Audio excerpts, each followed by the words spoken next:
Assalamualaikum warahmatullahi wabarakatuh. Nama saya Radsi Sabila Nufeira dari Fakultas Psikologi. Di sini saya akan menjelaskan tentang sejarah konstitusi Indonesia. Para pendiri Negara Kesatuan Republik Indonesia telah sepakat untuk menyusun Undang-Undang Dasar sebagai konstitusi tertulis dengan segala fungsi dan artinya. Sehari setelah kemerdekaan Indonesia pada tanggal 17 Agustus 1945, Konstitusi Indonesia sebagai suatu revolusi groundwork telah disahkan pada tanggal 18 Agustus 1945 oleh Panitia Persiapan Kemerdekaan Indonesia atau biasa kita sebut PPKI. Dalam sebuah naskah yang dinamakan Undang-Undang Dasar Negara Republik Indonesia. Dalam sejarah perkembangan ketatanegaraan Indonesia, ada 4 macam undang-undang yang pernah berlaku. Yang pertama, pada periode 18 Agustus 1945 sampai 27 Desember 1949, yaitu pada saat penetapan Undang-Undang Dasar 1945. Saat Republik Indonesia diproklamasikan pada tanggal 17 Agustus 45, Republik yang baru ini belum mempunyai Undang-Undang Dasar. Yang kedua, pada periode 27 Desember 49 sampai 17 Agustus 50, yaitu pada saat penetapan Konstitusi Indonesia Serikat atau RIS. Perjalanan negara baru Republik Indonesia ternyata tidak luput dari rongrongan pihak Belanda yang menginginkan untuk kembali berkuasa di Indonesia. Akibatnya, Belanda mencoba untuk mendirikan negara-negara seperti Negara Sumatera Timur, Negara Indonesia Timur, Negara Jawa Timur, dan sebagainya. Lalu selanjutnya pada periode 17 Agustus 50 sampai 5 Juli 59, yaitu pada saat penetapan Undang-Undang Dasar Sementara 1950. Periode federal dari UUD RIS 49 merupakan perubahan sementara, karena sesungguhnya bangsa Indonesia sejak 17 Agustus 45 menghendaki sifat kesatuan. Hal ini mengakibatkan wibawa dari pemerintahan RIS menjadi berkurang. Akhirnya dicapailah kata sepakat untuk mendirikan kembali NKRI. Periode terakhir dari sejarah perkembangan ketatanegaraan Indonesia adalah pada periode 5 Juli 59 sampai saat ini, yaitu pada saat penetapan berlakunya kembali Undang-Undang Dasar 45. Dengan dekret Presiden 5 Juli 59, berlakulah kembali Undang-Undang Dasar 45 dan perubahan MPR sementara Orde Lama pada masa 59 sampai 65 menjadi MPR sementara Orde Baru. Sekian penjelasan saya tentang sejarah konstitusi Indonesia. Mohon maaf apabila ada kekurangan. Wassalamualaikum warahmatullahi wabarakatuh. Terima kasih. Assalamualaikum warahmatullahi wabarakatuh. Saya Widya Saputri. Saya akan mempresentasikan tentang macam-macam konstitusi. Konstitusi menurut C.V. Strong terbagi menjadi 2, yaitu konstitusi tertulis dan tidak tertulis. Konstitusi tertulis adalah aturan-aturan pokok dasar negara, bangunan negara, dan tata negara.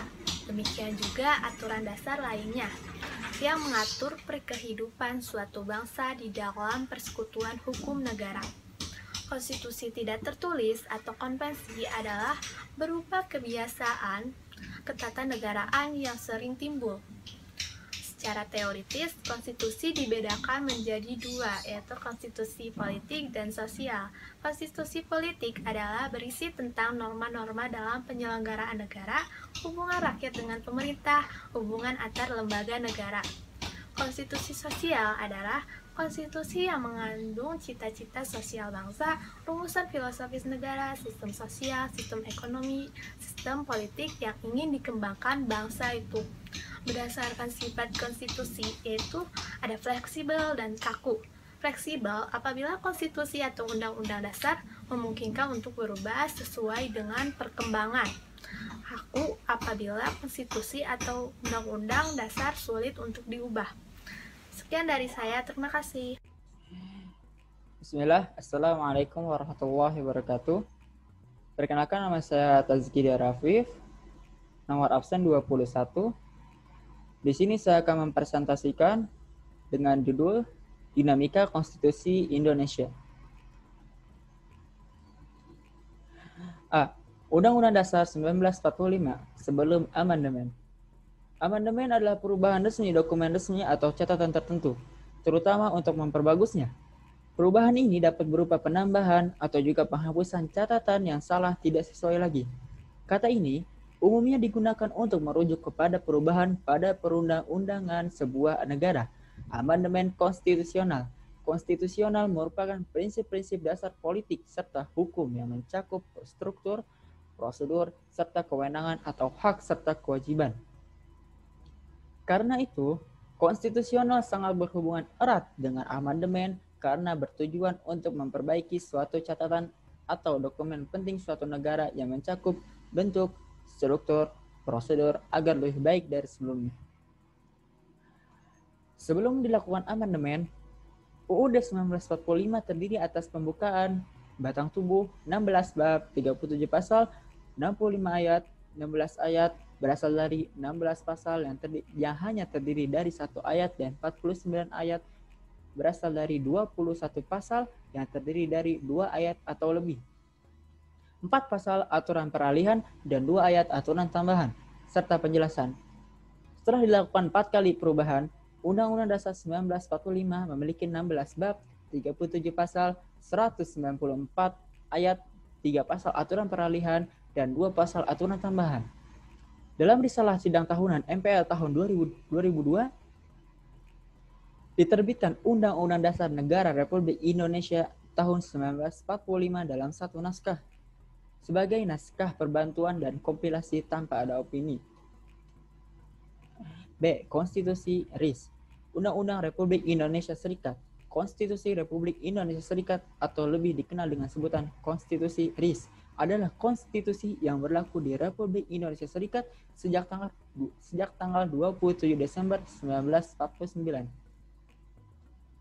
Yakni tanggal diakuinya kedaulatan Indonesia dalam bentuk RIS hingga diubahnya kembali bentuk negara federalis menjadi Negara Kesatuan RI pada tanggal 17 Agustus 1950.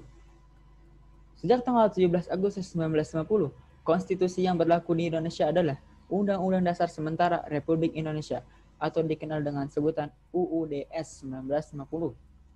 Konstitusi Republik Indonesia Serikat terdiri atas muqaddimah, isi dan piagam persetujuan. Isi Konstitusi Republik Indonesia Serikat terdiri 6 bab dan 197 pasal. Konstitusi Republik Indonesia Serikat disahkan sebagai Undang-Undang Dasar Negara berkaitan dengan pembentukan Republik Indonesia Serikat oleh hasil konferensi meja bundar sejak 27 Desember 1949 berdasarkan poin pertama dan kedua, pemberlakuan Konstitusi Republik Indonesia Serikat tidak serta-merta mencabut Undang-Undang Dasar tahun 1945 karena perbedaan ruang lingkup penerapan. Konstitusi Republik Indonesia Serikat berlaku sampai dengan tanggal 17 Agustus 1950. Di Indonesia berlaku Undang-Undang Dasar Sementara 1950 berdasarkan Undang-Undang Nomor 7 Tahun 1950 pada perubahan Konstitusi Sementara Republik Indonesia Serikat menjadi Undang-Undang Dasar Sementara Republik Indonesia. Sidang pertama babak ketiga rapat ke-71 DPR RIS tanggal 14 Agustus 1950 di Jakarta. Ya, sekian presentasi dari saya, kurang lebih yang saya mohon maaf. Assalamualaikum warahmatullahi wabarakatuh. Assalamualaikum warahmatullahi wabarakatuh. Perkenalkan, nama saya Rafiatul Hikmah. Di sini saya akan melanjutkan materi konstitusi tentang dinamika konstitusi Indonesia. Yang pertama, ada Undang-Undang Dasar Sementara 1950. Pada tahun 1950 sampai dengan tahun 1959, Indonesia menggunakan Undang-Undang Dasar Sementara 1950 sebagai dasar negaranya. Undang-Undang Dasar tersebut dimulai pada 17 Agustus 1950 sampai dengan lahirnya Dekret Presiden pada 5 Juli 1959 yang dikeluarkan Presiden Soekarno. Pemberlakuan Undang-Undang Dasar Sementara 1950 tersebut dimulai pada saat Republik Indonesia Serikat berakhir karena adanya demo besar-besaran dari rakyat yang menuntut kembalinya Indonesia menjadi Negara Kesatuan Republik Indonesia. Sehingga akhirnya pemerintah membubarkan Republik Indonesia Serikat dan kembali menjadi Negara Kesatuan Republik Indonesia dengan menggunakan Undang-Undang Dasar Sementara sejak 17 Agustus 1950 dengan menganut sistem kabinet parlementer. Pada tahun 1950 itu juga dibentuk sebuah badan konstituante yang bertugas membuat dan menyusun undang-undang dasar baru seperti yang diamanatkan Undang-Undang Dasar Sementara 1950. Namun, sampai akhir tahun 1959, badan konstituante tersebut belum berhasil merumuskan Undang-Undang Dasar yang baru. Hingga akhirnya Presiden Soekarno mengeluarkan dekret pada 5 Juli 1959 yang isinya membubarkan badan konstituante tersebut, sekaligus menegaskan pada tahun itu juga bahwa Indonesia kembali ke Undang-Undang Dasar 1945 serta membentuk MPRS dan DPRS. Hingga puncaknya, pada 5 Juli 1959, Presiden Soekarno mengeluarkan dekret yang isinya seperti yang telah ditulis di atas. Dan pada masa berakhirnya Undang-Undang Dasar Sementara 1950 dan kembalinya ke Undang-Undang Dasar 45, sistem kabinet parlementer ikut juga berakhir menjadi sistem demokrasi terpimpin, di mana seluruh keputusan dan pemikiran hanya terpusat pada presiden. Namun demikian, ternyata sistem demokrasi terpimpin tersebut tidak membuat Indonesia menjadi stabil dalam bidang politik, apalagi ekonomi. Karena Partai Komunis Indonesia yang pada masa itu sebagai partai besar merasa berada di atas angin. Mereka kemudian mendorong Presiden Soekarno untuk membuat sebuah konsep yang dinamakan konsep nasionalisme, agama, dan komunisme atau lebih dikenal dengan Nasakom. Era demokrasi terpimpin adalah kolaborasi antara kekuasaan kaum borjuis dengan komunis itu ternyata gagal dalam memperbaiki sistem perekonomian Indonesia. Malahan yang terjadi adalah penurunan cadangan devisa, inflasi terus naik tanpa terkendali, korupsi kaum birokrat dan militer merajalela, sehingga puncaknya adalah pemberontakan PKI yang dikenal dengan pemberontakan G30 SPKI. Terus yang kedua ada Undang-Undang Dasar Negara Republik Indonesia tahun 1945. Dalam sejarahnya, Undang-Undang Dasar 1945 dirancang sejak 29 Mei 1945 sampai 16 Juli 1945 oleh Badan Penyelidik Usaha-Usaha Persiapan Kemerdekaan Indonesia atau BPUPKI, atau dalam bahasa Jepang dikenal dengan Dokuritsu Jumbis Kosakai, yang beranggotakan 21 orang, diketuai Insinyur Soekarno dan RS Muhammad Hatta sebagai wakil ketua dengan 19 orang anggota yang terdiri dari 11 orang wakil dari Jawa, 3 orang dari Sumatera, dan masing-masing 1 wakil dari Kalimantan, Maluku, dan Sunda Kecil. Badan tersebut ditetapkan berdasarkan maklumat Gonseikan nomor 23 bersamaan dengan ulang tahun Tenno Heika pada 29 April 1945. Badan ini kemudian menetapkan tim khusus yang bertugas menyusun konstitusi bagi Indonesia Merdeka, yang kemudian dikenal dengan nama Undang-Undang Dasar 1945. Dan yang terakhir, ada Undang-Undang Dasar Amandemen 1-4 pasca reformasi.